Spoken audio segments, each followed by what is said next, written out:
안녕하십니까, 너꿀입니다. 일요일 오후입니다. 오늘은 PPT를 만들어서 왔는데요. PPT 자료가 그 프로그램 워터마크 때문에 좀 안 보이는 부분들이 있으실 수 있어요. 근데 그거는 이제 제가 다 읽어 드릴 거고, 잘 안 보이시더라도 PPT를 좀 보시면서 갑상선 암병증이란 도대체 어떤 질병인지, 그리고 경쟁 약물인 테페자가 있잖아요. 테페자와는 그 한올바이오파마 약물이 뭐가 다른지, 원리적으로 뭐가 다른지, 왜 한올바이오파마 약물이 더 상업성이 있을 수밖에 없는지를 설명을 해 드릴 거고, 이거는 같이 공부하기 위한 자료입니다. 한올바이오파마를 사셔라, 파셔라, 이런 매수매도 추천이 아니고요. 관련 내용을 들으시고, 한올바이오파마가, 성공 확률이 높고, 앞으로 사업성에 있어서 더 미래가 밝다라고 생각하시는 분들은 사셔도 좋고, 나는 이 강의에 동의하지 않아, 이 내용에 동의하지 않아 라고 하시는 분들은 굳이 제 의견을 믿고, 이 사람만 따라가겠다 하고는 절대는 사시면 안 됩니다.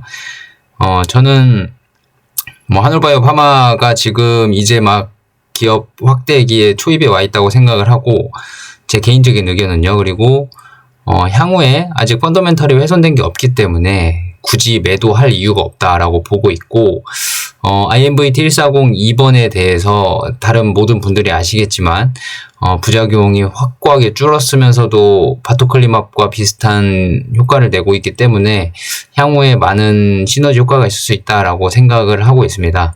그래서 저는 이제 갑상선 암병증이라는 것에 대해서 공부를 좀 하면서 더 테페자보다 사업성이 훨씬 좋을 거라고 느껴졌고, 140-2로 약물 투여를 하게 되면 그 또한 성공 확률이 높다고 보고, 일단 조금 확신을 가지게 됐는데, 누누이 말씀드리지만 사업의 100%는 없기 때문에 여러분들은 항상 고민하시고, 항상 모니터링 하시고 확인하시면서 공부 같이 하면서 연구했으면 좋겠습니다. 자, 서론은 이걸로 하고 한번 다음 PPT 자료부터 볼까요? 일단 갑상선 암병증이라는 제목으로 와봤는데, 일단 갑상선 암병증이 무슨 병인지는 알아야겠죠, 그죠? TED라고 불리는 질병이고요. 갑상선 기능 이상과 관련된 자가면역 질환입니다. 주로 눈과 안화라는 거는 이제 눈 주변 조직을 통틀어서 안화라고 이제 명명을 하는데, 안화에 영향을 미치는 상태입니다. 흔히는 그레이브스병이라고 불리는 갑상선 기능 항진증과 연관이 있지만, 갑상선 기능이 정상적이거나 저하된 경우에서도 TED가 발병될 수도 있습니다.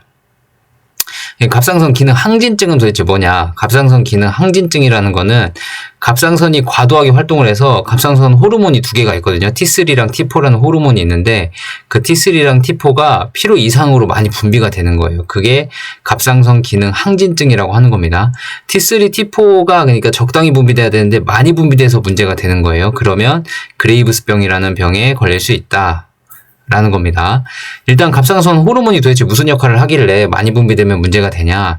신체의 신진대사나 체온 조절을 담당을 하고요. 심박수 등 다양한 기능을 조절을 하기 때문에 과다 분비가 되면 전신에 걸쳐서 어떤 영향이 나타나기도 해요. 그러니까 갑상선 기능 항진증에 걸리면 예를 들면 갑상선 기능 항진증에 걸리면, 즉 T3, T4가 많이 분비가 되면 전신에 걸쳐서 어떤 질환 증상이 나타날 수가 있어요. 그래서 결국엔 TED가 뭐냐? 면역 체계가 안화 지방 조직이나 근육이나 결합 조직을 공격을 하면서 염증을 일으키는 과정이 발생이 되기 때문에 갑상선 암병증이라는 질병이 걸린다라는 겁니다.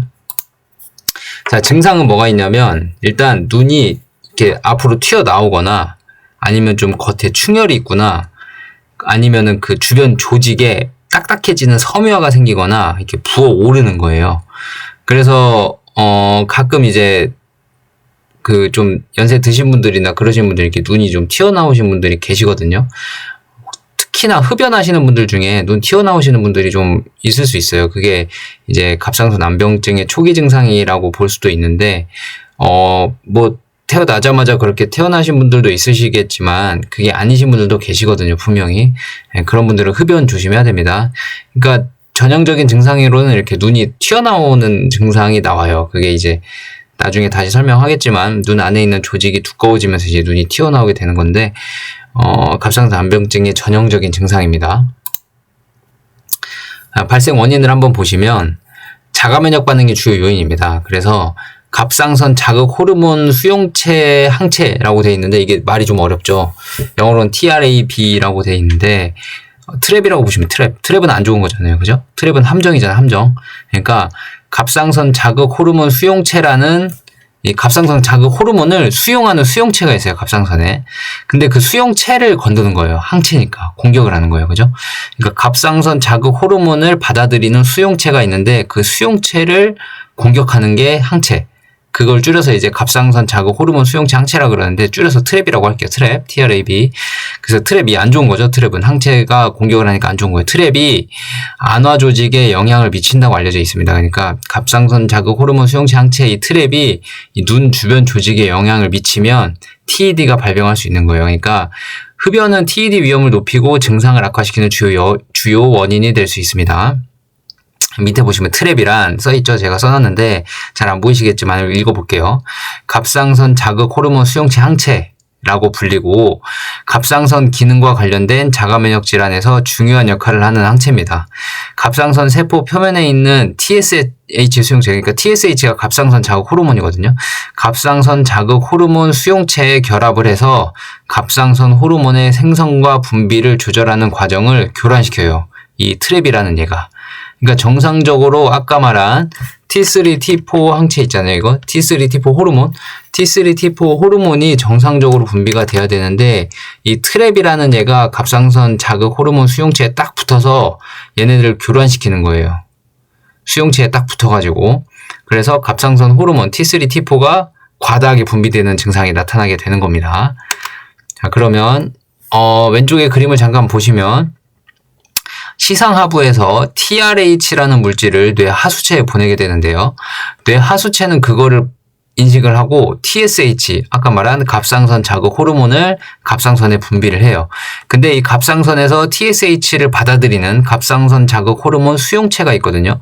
갑상선 자극 호르몬 수용체를 공격하는 아까 항체, 트랩이 걔를 막 공격하면 T3, T4라는 갑상선 호르몬이 정상적으로 분비가 적당히 돼야 되는데 과다하게 분비되면 이제 질환이 나타나는 거예요. 그래서 오른쪽에 정상적인 경우로 보시면 시상하부, 뇌의 일부분이거든요. 시상하부에서 뇌 하수체에 TRH라는 호르몬을 뇌 하수체에 분비를 합니다. 그럼 뇌 하수체는 그거를 받아서 갑상선 호르몬 TSH를 갑상선으로 분비를 해요. 갑상선 호르몬은 갑상선에 도착을 해서 뇌 하수체에서 분비된 갑상선 호르몬이 갑상선에 도착을 하면 갑상선 호르몬 수용체 TSH 수용체, 갑상선 호르몬 수용체에 결합을 해서 T3, T4를 분비를 하게 됩니다. 이게 정상적인 과정이에요. 근데 비정상적인 경우는 어떻게 되냐? 트랩이 TSH를 흉내내요. 갑상선 호르몬인 척하고 흉내를 내요. 그래서 수용체를 막 공격해요. 항체니까. 트랩이 항체잖아요. 그죠? 항체니까 막 공격을 해요. 그러면 자극이 되겠죠. 그래서 갑상선 호르몬이 많이 나오는 자극형이랑 반대로 수용체를 차단해요. 억제형이랑 그 두 가지가 나뉘어져요. 그래서 비정상적으로 T3, T4 호르몬이 나오게 되는 겁니다. 자극형을 보시면 갑상선을 과도하게 자극해서 호르몬을 과다하게 생성해서 주로 그레이브스병에서 나타나는 게 이제 자극형이고 트랩이 갑상선 호르몬 수용체를 자극해서 나타나는 게 자극형이고 차단형은 갑상선 호르몬이 수용체에 결합하지 못하게 막아요. 트랩이. 그래서 갑상선 기능이 저하돼요. 그러면 갑상선 기능 저하증하고 연관이 될 수 있습니다. 근데 저희가 이제 그레이브스병이나 TED를 이제 공부를 해야 되잖아요. 지금은 TED니까 TED도 자극형, 그레이브스병의 일환이기 때문에 자극형인 상황을 생각을 하시면 됩니다. 그러니까 정리를 해보면 갑상선에서 갑상선 호르몬이 적당히 나와야 되는데 이 트랩이라는 놈이 갑상선 호르몬이 과도하게 분비가 되게 계속 건드려서 자극시켜서 나오는 게 TED나 그레이브스병이 될 수 있습니다. 자, 다음으로 넘겨보면요. 갑상선 호르몬 수용체 항체가 왜 갑상선을 자극하면 눈에 영향을 미칠까요? 갑상선 호르몬 수용체 항체가 왜 눈에 자극을 주는 건지. 자, 처음으로는 자가면역 반응의 시작이 트랩의 역할입니다. 그러니까 트랩이라는 얘가 자가면역 개를 흔들어서, 그러니까 자기 몸에 있는 갑상선을 공격을 해서 나타나게 되는 건데, 이 갑상선 기능 항진증의 가장 흔한 원인인 그레이브스병에서는 갑상선 자극 호르몬 수용체 항체 트랩이 곧 TSI, 자극형이라고 그랬죠, 아까. TSI를 생성을 합니다. 그래서 트랩은 갑상선 세포에 갑상선 호르몬 수용체에 결합을 해서 갑상선 호르몬을 과도하게 분비하게 해요. 그래서 이로 인해서 심박수 증가나 체중 감소 같은 전신적인 증상이 나타납니다. 이게 그레이브스병이에요. 근데 하지만 트랩은 갑상선뿐만 아니라 다른 조직에도 영향을 미칠 수 있는데, 특히 안화 조직.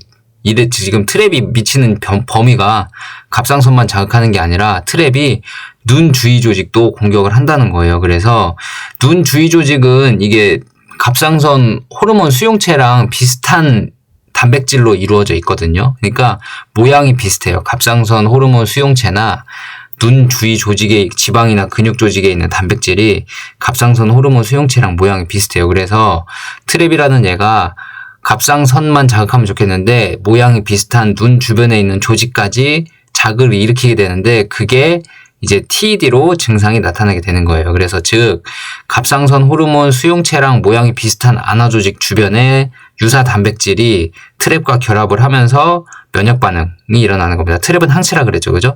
그러니까 갑상선만 공격하면 갑상선에 관련된 질환만 나오는데 왜 눈질환까지, TED, 갑상선 안병증이라고 불리는 질환까지 나오냐? 그 말은 트랩이라는 얘가 눈 주변 조직이 갑상선 호르몬 수용체랑 비슷한 유사한 단백질의 모양을 가지고 있기 때문에 그 트랩이라는 얘가 눈 조직에 있는 그 지방이나 근육을 건드는 겁니다. 그래서 TED가 생기게 됩니다. 여기까지 보시면 트랩이라는 얘가 왜 눈 조직에 영향을 미치는지 아시겠죠? 그죠? 갑상선이랑 비슷한 모양을 갖고 있기 때문에. 제가 계속 같은 내용을 반복하고 똑같은 내용을 계속 얘기하는 이유는 용어에 좀 적응을 좀 하시고, 그래야 설명을 듣거나 이해를 할 때 좀 이해가 되고요. 나중에 어떠한 리포트가 나와도 구독자님들이 참고하시고 읽으실 수가 있어요. 그래서 레포트 읽다 보면 이게 무슨 말이야 하고 넘어가시는 부분이 대부분이잖아요. 그리고 그래서 도대체 목표가가 뭔데, 높이는 건데 낮아지는 건데, 그래서 이 회사 잘 되는 거야 안 되는 거야 하고 결론만 아시게 되고 그러잖아요. 그죠? 근데 속에 있는 내용을 모르시고 결론만 아시면 결국은 본인이 투자할 때 힘든 게 주가 가격에 따라 왔다 갔다 할 수 있어요. 왜냐면 내용을 알고 보면 그렇구나 하고 멀리 투자하고 계속 모아갈 수도 있는 내용을 모르고 결과만 알게 되면, 만약에 주가가 반대로 가면, 만약에 좋다 그랬어요. 근데 주가가 막 떨어져요. 그러면 뭐야, 레포트 내용 틀린 거 아니야? 역시 레포트 믿고 투자하면 안 되네. 우리나라 레포트 쓰레기네. 막 이렇게 결론을 날 수 있단 말이에요. 그죠? 근데 내용을 잘 읽어보면 목표가 올린 게 지금 당장이 아니라 향후에 멀리 미래를 보고 목표가를 올렸는데 당장의 주가 변동이 있을 수 있잖아요. 그죠? 근데 내용을 알면 그거를 견딜 수가 있고 모을 수가 있는데, 내용을 모르면 다 던지시잖아요. 그죠? 그러니까 내용을 좀 더 정확히 아시고 용어에 적응을 좀 하시라고 제가 자꾸 같은 내용을 반복을 하는 겁니다. 그러니까 결국은 다시 한번 얘기하지만 트랩이라는 얘가 갑상선 호르몬 수용체를 공격하는 얘인데, 이 갑상선 호르몬 수용체라는 얘가 눈 조직에 있는 얘랑 모양이 비슷해서 이 트랩이라는 얘가 몸을 떠돌다가 갑상선만 공격하는 게 아니라 눈도 공격을 하는 거예요. 그래서 이 눈까지 공격을 하게 되면 이제 트랩 때문에 문제가 생기는 거니까 TED라는 질환이 발병을 하는 겁니다. 자, 그래서 안화에는 TSH 수용체, 갑상선 호르몬 수용체랑 유사한 단백질이 존재를 하고, 또는 트랩이 지방세포와 섬유화세포가 뭐냐면 좀 어렵죠. 조직의 구조적 틀을 유지하고 상처를 치유하거나 조직을 재생하는 데 중요한 역할을 하는 세포입니다.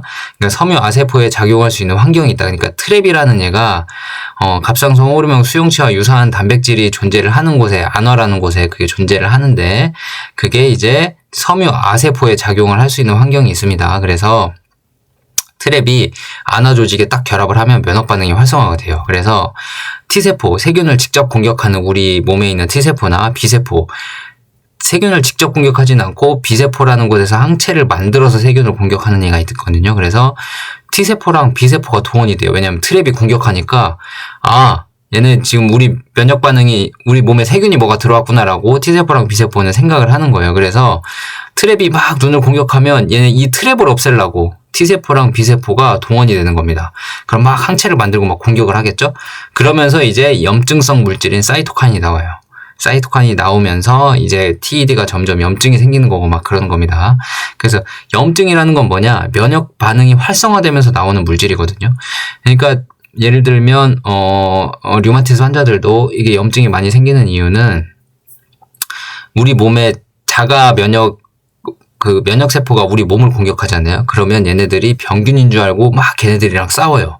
그러면서 나오는 물질이 염증입니다. 염증. 그래서 이 과정에서 안화 조직에 염증이 생기고 지방 조직과 외안근, 그러니까 외안근이라는 건 눈을 움직이는 근육이거든요. 눈에 있는 지방 조직과 외안근이 과도하게 증식하거나 부풀어 올라요. 이게 싸우면서 염증이 생기고 싸우면서. 그래서 부풀어 올라서 이게 부어 오르는 겁니다. 자, 그래서 갑상선 호르몬 수용체 항체가 왜 눈에 영향을 미칠까를 계속 보시면 트랩의 역할이 뭐냐? 트랩의 역할. 갑상선 기능 항진증의 가장 흔한 원인인 그레이브스병에서는 갑상선 자극 호르몬 수용체 항체가 생성이 된다. 그래서 트랩은 보시면 이게 보시면 안화 조직에 이제 염증이 생기면 눈에 부풀어 오르는 이유 여기를 봐야겠죠? 눈에 부풀어 오르는 이유가 뭐냐면 지방 조직이 증가합니다. 그러니까 안화 내, 그러니까 눈 조직 근육 내에 섬유아세포, 아까 조직을 모양을 유지하는 세포 있었죠? 섬유아세포가 트랩과 면역 반응에 의해서 자극을 받아서 지방 세포로 분화하면서 부피가 커져요. 그러니까 섬유아세포가 트랩을 만나서 지방 세포로 분화하면서 지방 조직이 늘어나면서 부피가 커집니다. 눈 안에서. 그 다음에 그 근육 비대와 근육이 커지는 거와 섬유화가 또 일어나거든요. 트랩이 싸우면서 외안근이 염증으로 점점 두꺼워져서 그게 섬유화돼요. 딱딱해져요. 그리고 근육 기능이 저하돼요. 딱딱해지니까 근육이 유연하지 못해요. 그래서 근육 기능이 저하돼요. 그리고 글리코사미노글리칸이라고 GAG라는 게 있는데 이게 축적이 돼요. 눈에. 염증 과정에서 섬유아세포 아까 지방 조직, 눈의 그 조직을 유지하는 세포가 GAG라는 얘들이 축적이 돼서 GAG가 뭐냐? 글리코사미노글리칸이라는 얘들인데 얘네는 수분을 끌어들이는 물질이거든요. 그러니까 염증 과정에서 막 싸우니까 GAG가 축적이 되면서 수분을 막 끌어들이니까 얘가 부풀어 오르는 거예요. 그러니까 딱딱해지고 부풀어 오릅니다. 그러니까 근육 기능이 저하되고 섬유화되면서 딱딱해지면서 근육 기능이 저하되고 눈 안에서 이게 부풀어 올라요. 글리코사미노글리칸 때문에. 그래서 이 모든 과정이 그러니까 지방 조직도 늘어나고 근육이 딱딱해지면서 근육 기능이 저하되고 글리코사미노글리칸이라는 애들이 축적이 되면서 수분을 끌어들이면서 부어오르고 이 모든 과정이 눈이라는 좁은 공간에서 일어나기 때문에 눈이 자꾸 앞으로 밀려 나옵니다. 압박감도 생기고 무슨 말씀이신지 아시겠죠? 그러니까 트랩이라는 얘가 눈 조직의 세포를 공격을 하면서 면역 반응이 일어나게 되는데 면역 반응이 일어나면서 사이토카인 염증성 물질이 나오게 되고요. 그 염증성 물질이 이제 눈 근육이 되게 딱딱해지게 하고 근육 기능이 저하되고 지방 조직이 늘어나고요. 그 다음에 글리코사미노글리칸이라는 얘들이 나오면서 수분을 자꾸 축적하게 되니까 부어오르게 돼요. 그래서 이 모든 과정이 눈이라는 좁은 공간에서 생기기 때문에 눈이 튀어나오게 되는 겁니다. 자, 그럼 도대체 트랩을 우리가 이제 트랩을 없애면 되잖아. 트랩을. 그죠? 트랩을 없애면 되는데 트랩을 도대체 FcRn 저해제로 어떻게 없애냐? 한올약으로 트랩을 어떻게 없애냐? 이걸 알아야겠죠. 그죠? 그러니까 트랩 때문에 일어난다는 건 알았어. 트랩 때문에 눈 조직이 부어오르고 뭐 딱딱해지고 튀어나오고 뭐 안에 부피가 커지고 눈의 안압이 높아지고 막 이유를 알았어요. 트랩 때문에 그러는 거는. 근데 이 트랩을 어떻게 FcRn 저해제로 이제 치료를 할까? 이제 이걸 알아야 되잖아요. 그죠? 원리는 알았고 이제 치료는 왜 FcRn으로 가능하냐? 이걸 알아야 되는데 보시면 트랩이라는 얘는 갑상선 자극 호르몬 수용체에 결합하는 자가항체라고 아까 했죠. 근데 이게 주로 그 IgG 많이 들어봤죠. 그죠? IgG 면역 글로불린 클래스에 속해요. 트랩이라는 얘도. 그러니까 트랩도 IgG라고 생각하시면 돼요. 그러니까 한올약이 FcRn 약이 IgG를 낮출수록 좋다 막 이러잖아요. 그죠? IgG를 낮출수록 좋은 게 왜 갑상선 호르몬 수용체 항체 트랩과 연관이 있냐? 트랩 또한 IgG 면역 글로불린 클래스에 속하기 때문에 IgG 분류에 속하기 때문에 트랩이라는 얘도 FcRn 약을 저해제를 투여를 하면 트랩이라는 얘도 줄어들 수 있다. 그러니까 특히 임신 중에는 트랩이 태반을 통해서 태아로 전달이 돼가지고 신생아 갑상선 기능 이상을 일으킬 수도 있어요. 그러니까 그 전달을 하는 게 FcRn이거든요. 그러니까 FcRn이 뭐냐면 IgG 알부민의 반감기 그러니까 FcRn 저해제 원리가 그거잖아요. FcRn이라는 얘 원리가 원래 IgG라는 얘랑 FcRn이랑 결합을 하면 IgG 항체가 더 오래 체내에 살아남아요. 그래서 항체가 많으면 자가면역 질환이 생기는 자가면역 질환의 특성인데 자가면역 질환의 특성상 항체가 많으면 안 되잖아요. 그래서 항체를 줄여주는 게 원리잖아요. 그래서 한 가지 방법을 생각해낸 게 한올에서는 FcRn을 IgG랑 결합하면 FcRn이 IgG랑 결합하면 IgG라는 항체가 계속 몸에 살아남기 때문에 FcRn을 줄여버리면 IgG가 FcRn에 안 달라붙으면 IgG가 계속 살아남아야 되는데 FcRn이랑 안 달라붙으면 죽을 거 아니에요. 그죠? 그 원리로 이제 FcRn 저해제라고 하잖아요. FcRn 저해제, 항 FcRn이라고도 하고. 그러니까 FcRn의 원리가 역할이 IgG랑 알부민이랑 반감기를 연장시키는 역할을 하는데, 그러니까 IgG랑 알부민이 몸에서 오래 살아남을 수 있도록 해주는 게 FcRn인데, 그 FcRn이 딱 무슨 일을 하냐면 태반에서 모체 항체 IgG를, 그러니까 모체에 있는 IgG를 항체를 태아로 전달을 해주는 역할도 해요. FcRn이랑 IgG랑 딱 붙어가지고 모체에 있는 항체가 FcRn을 통해서 아이에게도 전달이 돼요. 그 FcRn 역할도 있거든요. 그래서 모체 항체 IgG가 FcRn을 통해서 태아로 전달을 하면 신생아 초기 면역도 제공을 하는데 트랩도 FcRn에 붙어서 IgG 클래스니까 트랩도 FcRn에 붙어서 태반을 통해서 태아에게 전달이 되면 태아도 갑상선 질환이 생길 수 있거든요. 그러니까 트랩이라는 얘를 없애려면 이제 FcRn이랑 결합을 못하게 하면 되겠죠. 그죠? 자, 그래서 트랩은 IgG 항체랑 똑같은 거니까 IgG라고 생각을 하시면 돼요. FcRn의 조절을 받아요. 그러니까 임신 중에 트랩은 모체 혈액에서 FcRn에 의해서 태반의 육모막 세포를 통해서 태아로 전달이 돼요. 그러니까 트랩도 FcRn에 딱 붙으면 태반을 통해서 태아한테 전달이 되는 거예요. 그러니까 모체가 높은 트랩 수치를 가지고 있다면, 그러니까 그레이브스병 환자 같이 트랩 수치가 높다면 FcRn을 통해서 태아에 전달된 트랩이 태아 갑상선을 또 자극을 해요. 트랩이 갑상선을 자극한다 그러잖아요. 그죠? 태아의 눈을 자극할 수도 있고요. 억제하여 신생아한테 갑상선 질환을 유발을 할 수가 있어요. 그러니까 FcRn은 트랩을 포함한 IgG의 혈중 농도를 유지하는 데 중요한 역할을 해요. FcRn은 트랩이나 IgG나 다 농도를 유지하는 데 중요한 역할을 하는데 FcRn에 트랩이 붙으면 트랩도 계속 재활용이 되는 거고요. IgG가 붙으면 그러니까 트랩이나 IgG가 똑같은 거예요. FcRn에 붙으면 다 재활용이 되는 겁니다. 트랩이 FcRn에 결합을 하면 세포 내 분해를 피하고 다시 혈액으로 또 순환돼서 트랩이 자꾸 생기잖아요. 그죠? 유지가 되잖아요. 그러면 그레이브스병이나 기타 자가면역 질환에서 지속적인 영향을 미칠 수 있습니다. 트랩과 FcRn의 관계 아시겠죠? 그러니까 트랩이 IgG랑 똑같은 거라고 생각을 하시면 돼요. IgG 클래스 안에 속하는 거기 때문에. 자, 그래서 그레이브스병이랑 갑상선 안병증이랑 도대체 뭐가 다르냐라는 걸 보겠습니다. 그레이브스병은 갑상선에 영향을 미치는 트랩 때문에 전신적인 신진대사, 그러니까 T3, T4의 역할이 아까 맨 처음에 여러 가지 역할을 했잖아요. 신진대사나 뭐 체온 조절이나 이런 것들을 하는데 그런 것들에 공격을 받으면 트랩이 갑상선을 공격을 하면 이제 그레이브스병이 나타나는 거고요. TED는 그 트랩이 갑상선 수용체와 비슷한 눈 조직에 붙어가지고 눈 조직으로 공격을 하는 겁니다. 그래서 주로 눈과 안아 조직에 영향이 있으면 갑상선 안병증이라고 합니다. 주요 증상으로는 그레이브스병은 갑상선 호르몬 과다로 인해서 전신적인 증상이 나타나고 갑상선 안병증은 눈에만 자극을 하기 때문에 트랩이 눈에 이제 공격을 하는 거기 때문에 눈 돌출이나 복시 여러 개로 겹쳐 보이는 복시나 안화 염증 등과 같은 눈 관련 증상이 많이 납니다. 발생 조건은 그레이브스병은 이제 갑상선 기능 항진증, 아까처럼 갑상선 호르몬에 영향을 미치는 갑상선 기능 항진증이 동반이 되고요. TED 같은 경우는 갑상선 기능 항진증도 될 수 있지만 기능이 정상이거나 저하여도 발생을 해요. 그리고 병리 기전, 병의 원리를 보시면 그레이브스 병은 트랩이 갑상선을 타겟으로 하는 거고요. TED는 눈 조직, 트랩이 눈 조직을 가능하게 공격을 하는 겁니다. 트랩이 왜 갑상선도 공격하고 눈 조직도 공격을 하냐?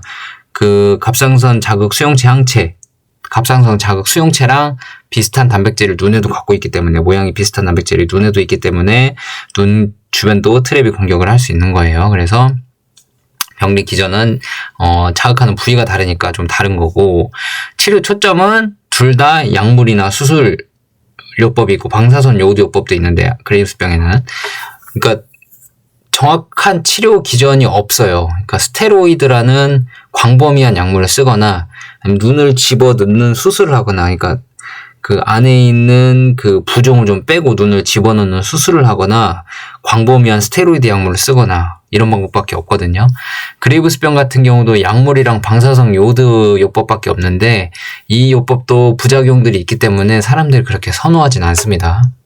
자, 차이를 좀 아시겠죠? 그러니까 그 그레이브스병이랑 갑상선 암벽증은 한 끗 차이예요. 똑같은 트랩이라는 원리를 가지고 있고 트랩이라는 얘 때문에 생기는 질환이라는 걸 가지고 있는데, 작용하는 부위가 목 주변에 있는 갑상선이냐 아니면 눈에 있는 안구 쪽이냐, 이 작용 부위에 따라서 질환의 병명이 다른 거지 원리는 트랩이라는 그 하나의 원리 때문입니다.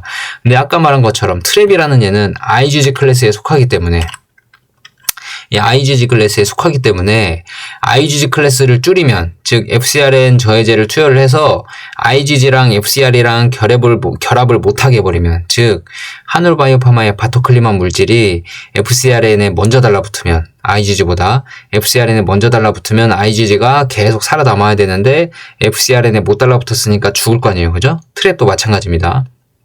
하놀바이오파마 물질을, 바토클리맙을 몸에 집어넣으면 FcRn이랑 하놀바이오파마의 바토클리맙이 먼저 달라붙기 때문에 트랩이 달라붙어야 될 곳에 바토클리맙이 붙는 거예요. 그러면 트랩이 못 달라붙겠죠, 그죠? 못 달라붙은 트랩은 재생성이 안 되겠죠, 그죠? 그러니까 트랩 수치가 낮아지면 당연히 이 갑상선 암병증이나 그레이브스병이나 치료가 되는 원리로 치료가 되는 거예요. 그래서 TED의 유일한 치료제가 지금 테페자잖아요, 그죠? 지금까지 우리가 TED가 어떻게 우리 바토클리맙이 몸에 작용을 해서 TED 질환이 치료가 되는지 원리는 이제 아셨고 이해하셨을 거고, 이제 다른 치료제가 있잖아요. 테페자라는 우리 경쟁 약물이 있잖아요. 성분명으로는 뭐 테프로투무맘이라고 하는데, 이 TED를 치료를 하는데 도대체 FcRn 저해제랑 뭐가 원리가 다른지, 왜 FcRn이 TED 지금의 치료제인 테페자보다 FcRn 저해제가 왜 더 유망받는지 한번 봐보겠습니다. 자, 경쟁약물 테페자를 보시면 2024년 3분기 기준으로, 2024년 3분기, 그러니까 작년 3분기예요. 작년 3분기 기준으로 테페자가 3분기 분기 매출이 4억 8,800만 달러, 그러니까 한화로 약 6,580억 원, 환율 1,350원 기준 때리면 6,580억 원 정도가 되는데, 이게 북미 기준이거든요. 그러니까 전 세계적으로 출시를 한다면 신약 매출 예상치가 한 40억 달러 돼요, 나중에. 향후에 전 세계적으로 출시를 한다면 피크 세일즈 기준으로 한 40억 달러 기준 매출이 될 수 있다. 그러니까 우리나라 돈으로 따지면 환율 1,400원 적용하면 한 5조 6천억 정도 되는 거죠. 질환 하나로. TED라는 질환 하나, 갑상선 암병증이라는 질환 하나로. 2023년 암젠이 호라이즌 테라피틱스, 테페자 개발사죠. 호라이즌 테라피틱스를 약 278억 달러. 근데 호라이즌 테라피틱스는 맨 마지막에 보시면 파이프라인이 테페자뿐만이 아니라 크라이스텍사라고 만성 통풍 치료제가 있거든요. 그리고 업리즈나라고 시신경 척수염 치료제가 있어요. 이 테페자나 크라이스텍사나 업리즈나나 이게 다 그 퍼스트 인 클래스예요. 그래서 그때 당시에 이런 세 개의 약물을 보고 278억 달러를 주고 인수를 했습니다. 하나로 약 37조 원, 그때 당시 37조 원 정도 되는데 테페자 하나만 보고 산 건 아니에요. 다른 약들도 있어서 산 거지. 그래서 테페자가 이렇게 커라고 생각하시면 안 되고, 이런 퍼스트 인 클래스가 3개나 있어서 이 정도 금액에 인수를 했구나 라고 판단을 하시면 됩니다. 그만큼 테페자는 호라이즌 테라피틱스가 개발한 약물 중에 하나일 뿐이긴 하지만 매출 규모가 엄청나죠, 지금. 올해는 아마 분기 매출이 1조가 넘지 않을까 생각이 드네요. 그 태폐자의 치명적 부작용이 도대체 뭐냐? 그래서 청력 소실이 있습니다. 청력 소실. 이건 유명하죠. 그래서 태폐자의 작용 원리를 한번 볼게요. 왜 청력 소실이 나는지. 그 인슐린 유사 성장 인자라고 IGF예요. 이걸 줄여서 IGF-1 수용체, 뒤에 수용체 IGF-1R이라고 하면 R이 리셉터를 말해 수용체, 리셉트가 받다잖아요. 수용하다잖아요. 그죠? IGF-1R이라는 인슐린 유사 성장 인자 1 수용체를 억제하는 단클로어 항체입니다. 그러니까 수용체를 억제해요. 그러니까 똑같이 트랩이 갑상선 호르몬 수용체를 공격했잖아요.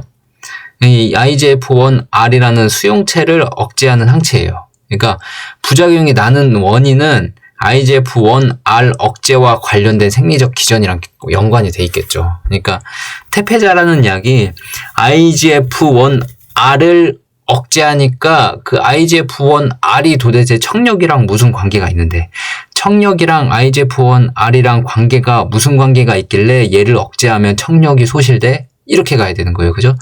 도대체 IGF-1R이 청력이랑 무슨 연관이 있을까? 밑에 보시면 IGF-1이라는 얘는 귀 안에 그 달팽이관 같은 거 있잖아요. 달팽이관에 있는 그 털세포예요. 털세포. IGF-1이라는 얘는.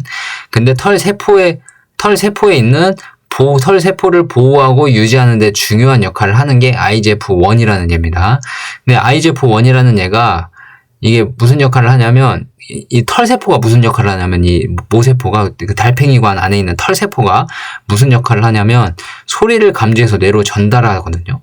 소리를 감지해서 뇌에 전달을 해요. 그래서 이게 무슨 소리인지를 듣게 하는 겁니다. 그래서 소음, 약물, 독성, 허열 등으로 손상이 될 수가 있어요. 그러면 손상이 되면 귀가 잘 안 들리겠죠. 그죠? 그러니까 IGF-1이라는 얘 때문에 그 달팽이관 안에 있는 털 세포가 보호를 받는데, 이 보호를 해주는 IGF-1이라는 얘를 억제를 해버리면 보호가 안 될 거 아니에요. 그러면 소음에 약해지고, 약물에 약해지고, 어떤 독성에 약해지고, 세균에 약해지고, 피가 날 수도 있고, 이런 상황이 생길 수 있기 때문에 IGF-1을 억제하면 귀에 문제가 될 수 있어요. 그 연구에 따르면 IGF-1은 그 털 세포의 생존을 촉진하고 산화 스트레스나 독성 손상을 줄이는 데 기여하는 중요한 호르몬입니다. IGF-1이라는 얘는 인슐린 유사 성장 인자 1이라는 얘는 귀를 보호한다라고 생각하시면 돼요. 귀를 보호한다. 정확히 말하면 달팽이관이나 귀 안에 있는 털세포, 모세포, 헤어셀, 모가 털모자예요. 어머니 모자가 아니고 모세포, 헤어셀, 그러니까 털세포들을 보호하고 유지하는 데 중요한 역할을 합니다. 근데 얘네를 억제하면 이제 귀에 문제가 있는 거예요. 귀가 문제가 생기는 거예요. 근데 IGF-1R이라는 얘를 왜 귀에 문제가 생기는데도 TED, 눈 질환에 있는 환자의 치료를 하냐? 그 말은 한번 원리를 한번 볼게요. IGF-1R은 TSHR, 그러니까 갑상선 호르몬 수용체와 물리적으로 복합체를 형성을 해요. 그러니까 TSHR, 갑상선 호르몬 수용체랑 IGF-1R이랑은 뗄래야 뗄 수 없는 관계예요. 한 배를 타고 있어요. 그러니까 둘 중에 하나만 어떻게 하고 하나만 어떻게 하고가 안 돼요. 그러니까 IGF-1R만 억제하고 TSHR은 가만히 놔두고 이게 안 돼요. IGF-1R이 억제되면 TSHR도 억제가 되고, IGF-1R이 올라가면 TSHR도 올라가고, 그 말이에요. 그러니까 IGF-1R을 억제한다는 건 TSHR을 억제한다는 거랑 똑같아요. 그러니까 갑상선 호르몬 수용체를 억제한다는 거랑 똑같아요. 그러니까 IGF-1R이랑 TSHR 사이의 신호 전달 작용이 TED 염증 반응과 조직 변화를 유도한다. 그 말은 무슨 말이냐면, 트랩이 아까 그 문제가 있었죠. 트랩이 갑상선 호르몬 수용체를 자극을 하면 한 배를 탄 IGF-1도 간접적으로 활성화돼요. 그래서 과도한 세포 반응이 발생을 해요. 결국은 IGF-1R이 활성화되면 결국은 TED가 나타나요. 그 말이 무슨 말이냐면, 트랩이 TSHR을 작용하면 IGF-1R도 작용이 되고요. IGF-1R이 작용이 되면 TSHR도 작용되는 건 똑같아요. 그러니까 트랩이라는 얘가 TSHR을 자극하면 같은 배를 탄 IGF-1R도 같이 활성화가 돼요. 그러면 TED가 또 나타나는 거예요. 그러니까 태폐자는 어떻게 접근을 했냐면, 트랩을 제거하는 게 아니고 트랩을 제거해서 TSHR도 자극이 안 되고 동시에 IGF-1R도 자극이 안 되게끔 해서 TED를 치료를 하는 게 바토클리맙이라면 테페자는 어떻게 작용을 했냐면 트랩이 TSHR을 자극을 하면 IGF-1R도 자극을 하니까 이 IGF-1R을 억제하면 TSHR도 자극 안 할 거 아니야. 그러니까 한 배를 탔으니까 IGF-1R을 자극을 안 시켜보자. 저해를 시켜보자. 억제를 시켜보자. 라고 한 게 테페자입니다. 다시 바토클리맙은 원인이 되는 원인이 되는 트랩을 없애버리면 TSHR도 자극이 안 되고 IGF-1R도 덩달아서 같은 배를 탔기 때문에 자극이 안 되고 결국 TED가 안 나타나는 거 아니냐라는 게 바토클리맙이라면 테페자는 어떻게 생각했냐면 트랩이 많은 건 어쩔 수 없어. 그래서 TSHR을 자극할 수밖에 없어. 그럼 TSHR을 자극을 하면 IGF-1R도 같이 자극된다 그랬죠? 같은 배를 탔기 때문에. 같은 배를 탄 IGF-1R도 자극이 되니까 그럼 테페자는 어떻게 만들 거냐면 IGF-1R을 억제를 하자. IGF-1R을 억제를 하면 TSHR도 억제가 될 거고 트랩이 활동을 아무리 해도 IGF-1R이 억제가 되면 TSHR이 억제가 될 거고 그러면 TED가 안 나타나는 거 아니야? 라고 생각을 하고 치료 원리를 만든 겁니다. 근데 이 말이 무슨 말이냐면 이런 거예요. 예를 들면 어떻게 해야 빠를까요? 설명을 간단히 해보면 밥을 먹고 소화가 안 돼요. 체를 했어요. 체를 하면 이제 치료를 해야 되잖아요. 체를 하는 사람들 치료하는 방법이 뭐 있을까요? 약을 먹여서 체기가 내려가게 할 수도 있겠죠. 그죠? 근데 결국은 먹어서 문제잖아요. 그죠? 안 먹으면 체할 일도 없잖아요. 안 먹으면 체할 일도 없게끔 만드는 게 바토클리맙이고 체했어. 그래? 그러면 장기를 떼어내자. 장기가 없으면 체도 안 할 거 아니야. 몸에 들어가서 바로 나오면 될 거 아니야. 소화라는 작용이 안 거치면 될 거 아니야. 장기를 떼어내자가 이제 테페자입니다. 좀 과도하게 얘기를 했는데 그 말은 A라는 원리가 있음에 B가 나타났고 C라는 질환이 생긴 건데 A라는 원리를 제거하면 B가 나타날 일도 없고 C가 나타날 일도 없지만 A라는 원리를 제거를 할 수가 없기 때문에 B에서 커트를 해버리자. 그럼 C는 안 나타날 거 아니야. 이 말입니다. 3단 논법으로 하면.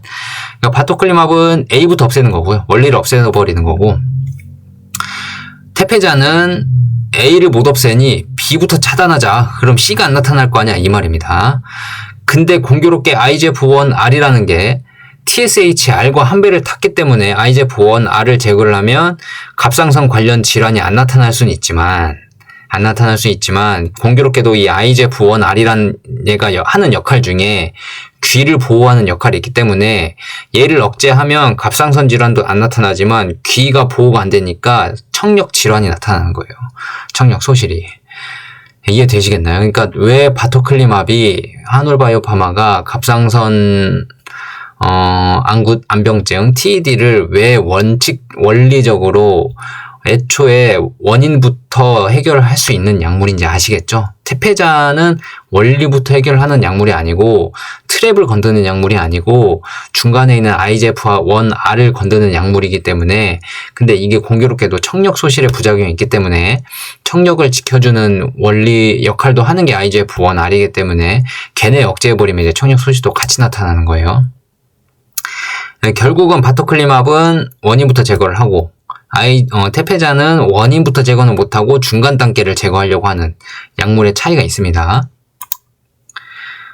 자, 그래 작용 기전을 보시면 IGF-1R을 억제를 해서 TED에서 안화 조직의 염증 지방 근육 증식을 줄인다. 그러니까 IGF-1R을 억제를 하면 중간에 생략이 된 게 TSHR 갑상선 자극 호르몬 수용체를 공격하는 TSHR 갑상선 자극 호르몬 수용체에 관한 반응도 억제가 되고요. 그러면 갑상선 호르몬에 관한 반응이 억제가 되기 때문에 과다 분비가 안 되겠잖아요. 그죠?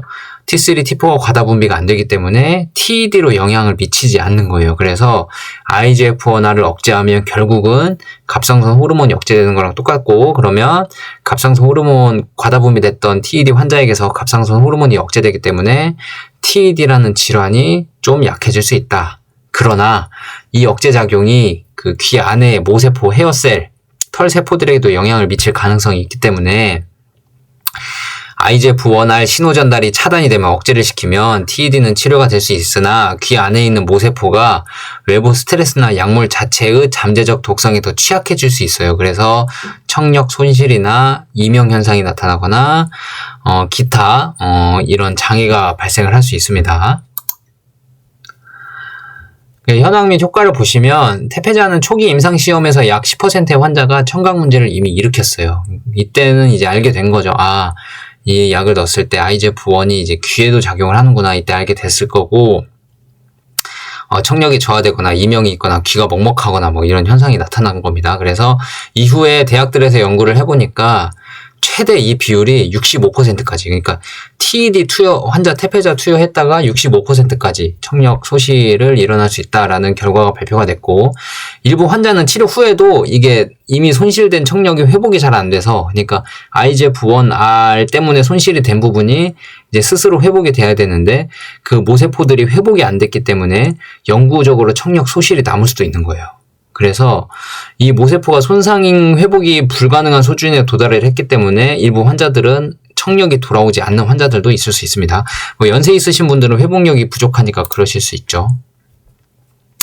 태페자의 부작용이 두드러지는 이유는 뭐냐? 이제 누적 효과가 있습니다.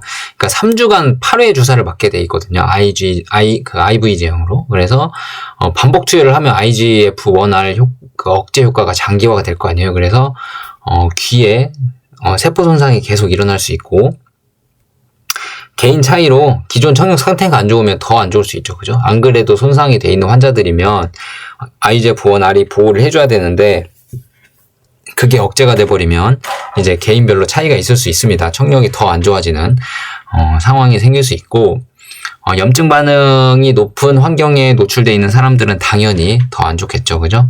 그리고 IGF-1R의 억제가 귀에 미치는 정확한 영향이 아직 증명이 된 바가 없대요. 그래서 오프 타겟 효과일 가능성도 있습니다. 그러니까 오프 타겟 효과가 뭐냐? 약물이 의도한 표적, 주요 작용 부위가 있을 거 아니에요? 우리는 여기를 표적으로 약물을 만들 거야 라고 약물이 의도한 표적이 있을 텐데 그 외에 다른 생리적인 경로 때문에 단백질이나 조직에 영향을 미치는 현상이 생길 수 있습니다. 온타겟 효과가 받는 말인데 그 말은 무슨 말이냐면 의도한 표적이 아닌데 좋은 효과가 날 수 있는 거예요. 온타겟 효과가. 오프타겟 효과가 예시가 뭐가 있냐? 항히스타민제를 넣으면 졸린 겁니다. 그러니까 알러지 치료제거든요. 항히스타민제가. 알러지 치료제를 투여를 하면 H1 수용체라는 걸 억제를 하는데 뇌에도 H1 수용체가 있거든요. 걔네도 똑같이 자극하기 때문에 졸음을 유발할 수 있다 이겁니다. 자, 그래서 여기까지인데요. 일단은 태페자랑 하놀 바토클리맙이랑 도대체 어떤 기전의 차이가 있길래 태페자는 청력 소실이 나고 바토클리맙은 더 우월한 상업화가 가능하냐라기까지 총 이해가 되셨는지 모르겠어요. 간단히 정리를 해보면 하놀바이오파마 약물은 트랩이라는 얘를 제거를 하기 때문에, 트랩이 뭐냐? 트랩은 갑상선 호르몬 수용체를 자극하는 항체입니다. 그래서 얘네들이 갑상선 호르몬 수용체를 자꾸 자극을 하면 갑상선 호르몬이 과도하게 분비를 하고요. 그 과도하게 분비된 호르몬 때문에 갑상선 안질환이 이제 나오게 되는데, 또한 트랩이 갑상선 자극 호르몬 수용체를 자극을 하면 그레이브스병이 나오죠. 그레이브스병이 발병을 하게 되고, 트랩이 눈 쪽을 공격을 하면 갑상선 안병증인 TED 가 나오게 됩니다. 그래서 결국은 트랩이라는 얘를 없애면 그레이브스병도 고치고 갑상선 안질환도 고칩니다. TED도 고치고. 근데 태페자가 갑상선 안질환은 고치면서 왜 그레이브스병을 못 고치냐? 트랩이라는 얘를 제거하는 게 아니라 IGF-1R이라는 얘를, 중간 매개체를 하는 얘를 제거하기 때문에 태페자는 TED는 고칠 수 있으나 IGF-1R이 청력에도 관여를 하고 있기 때문에 그걸 억제하면 청력 소실도 나타날 수 있다. 그러니까 바토클리맙은 기본 원인부터 제거를 하니까 그레이브스병도 되고 TED도 되고 다 되는데요. 태페자는 IGF-1R을 억제하기 때문에 그거는 이제 TED만 가능하게 돼요. IGF-1R이 이제 TED랑 무슨 관계가 있냐? IGF-1R과 TSHR, 갑상선 호르몬 수용체와는 서로 뗄래야 뗄 수 없는 관계이기 때문에 IGF-1R을 억제하면 TSHR을 억제하는 거랑 똑같거든요. 그러면 TSHR을 억제한다는 건 뭔 말이냐? 트랩이 활동을 많이 안 한다는 겁니다. 그죠? 트랩의 활동을 많이 못하게 하는 거니까, 그러면 TSHR을 억제하면 T3, T4가 덜 나올 거 아니에요, 호르몬이. 그죠?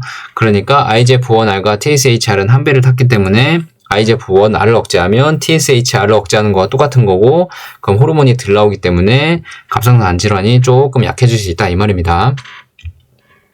자, 결국은 이제 트랩을 누가 제거를 하냐 마냐예요. 트랩을 누가 제거하냐 마냐인데, 한올은 할 수 있고, 태페자는 못하는 겁니다. 트랩을 타겟으로 하는 게 아니기 때문에. 결국은, 올해 하반기에, 한올바이오파마가 올해 하반기에 TED 관련 질환에 대한 임상 결과 발표를 할 텐데, 미리 볼 수 있는 결과가 그레이브스병입니다. 그레이브스병 자체가 갑상선 안질환보다 폭넓은 질환이기 때문에, 그러니까 갑상선 호르몬 때문에 나타나는 질환이 그레이브스병인데, 그게 이제 눈 쪽으로 가면 TED가 되는 거거든요. 그러니까 그레이브스병이 치료가 되면 갑상선 안질환이 치료되는 거랑 똑같기 때문에 그레이브스병 환자의 임상 결과가 TED의 임상 결과와 유사할 가능성이 상당히 높다. 그 말은 그때 바토클리마브로 그레이브스병 임상을 진행을 했을 때 결과를 발표를 한 게 있거든요. 이뮤노반트가. 그때 결과가 상당히 좋았죠. 그래서 지금 그레이브스병에서는 퍼스트 인 클래스를 달리고 있는데 그 결과가 결국 TED 결과와 비슷할 거기 때문에 올해 하반기에 공개되는 TED 결과도 대충 예상해 볼 수 있어요. 근데 이제 바토클리마브는 IgG 감소율은 좋지만 혈중 콜레스테롤 수치가 높아지는 부작용이기 때문에 이 콜레스테롤 수치 올라가는 부작용과 TED 태페자가 청력 소실을 하는 부작용과의 차이가 도대체 뭐가 있냐, 이 차이점에 주목을 할 필요가 있고, 두 약물 중에서 부작용이 뭐가 더 덜 치명적이냐를 보면 되는데, 콜레스테롤 수치 올라가는 거는 조절이 되거든요. 약물이 지금 나와 있는 게 많아요. 스타틴 계열 약물이 대표적으로 콜레스테롤 수치를 조절할 수 있는 약물이 많아서 바토클리마브로 콜레스테롤 수치가 올라가더라도 조절할 수 있는 약물로 조절이 가능한 거죠. 부작용이. 바토클리마브는 통제가 어느 정도 가능한 거고, 태페자는 통제가 안 돼요. 청력이 소실되는데 그거 어떻게 통제를 하겠습니까? 통제가 안 돼서 둘 중에 부작용은 둘 다 있지만 비교를 해보면 바토클리마브이 훨씬 부작용이 적기 때문에 상업적으로는 TED의 약물로 바토클리마브를 사용하기에는 훨씬 더 좋지 않겠냐라는 생각이 제 개인적인 생각입니다. 그래서 올해 하반기에는 이뮤노반트가 TED 결과를 보고 상업화를 할지 안 할지 결정을 하겠다라고 생각을 한 게, TED의 결과가 결국은 상업적인 효과가 충분히 있다고 판단이 될 수도 있기 때문에 그런 판단을 내리지 않았나 싶어요. 자, 개인 판단은 일단 해보시고 제가 일단 내용은 설명을 해드렸는데 이해가 잘 되셨는지 모르겠습니다. 뭐 부족한 부분이 있으면 질문을 댓글로 달아주시면 제가 최대한 아는 대로 연구해서 성심성의껏 답변을 드리겠고, 혹시나 간당만당 이해가 된다 안 된다 싶으신 분들은 2번, 3번 돌려보세요. 2번, 3번 돌려보시면 이게 또 용어가 적용되고 또 자꾸 들어보시면서 머릿속으로 그리고 하시면 어느 정도 정리가 또 될 수 있거든요. 참고해 주시고 이해가 잘 안 되신 분들은 2번, 3번 반복해서 보시면 좋을 것 같습니다. 제가 자꾸 용어를 똑같이 말하지만 이것저것 용어를 얘기하는 이유는 그 주주님들이나 구독자분들이 되게 이런 용어에 익숙해지게끔 해서 평소 본인이 이제 이거 듣고 나서 그 지난번에 나왔던 리포트들을 보시면 많은 도움이 되실 거예요. 안 읽혔던 부분도 읽히실 거고요. 그래서 같이 공부하자는 의미에서 영상을 촬영했으니까 끝까지 시청을 해주신 분들은 너무 감사하고요.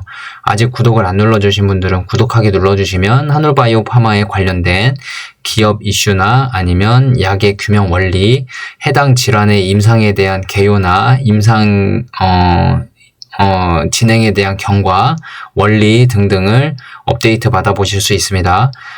좋아요 눌러주시면 이 영상이 많이 퍼져요. 그래서 많은 주주분들이 구독하기를 눌러서 우리 한올을 약물의 펀더멘털이 흔들리지 않는 이상은 끝까지 잘 보유해서 주님들끼리 한 배를 탔으니 그 배가 큰 배로 성장을 하고 멀리 출항할 수 있도록 도움이 될 것 같습니다. 그래서 좋아요, 구독하기 꼭 눌러주시면 감사하겠습니다.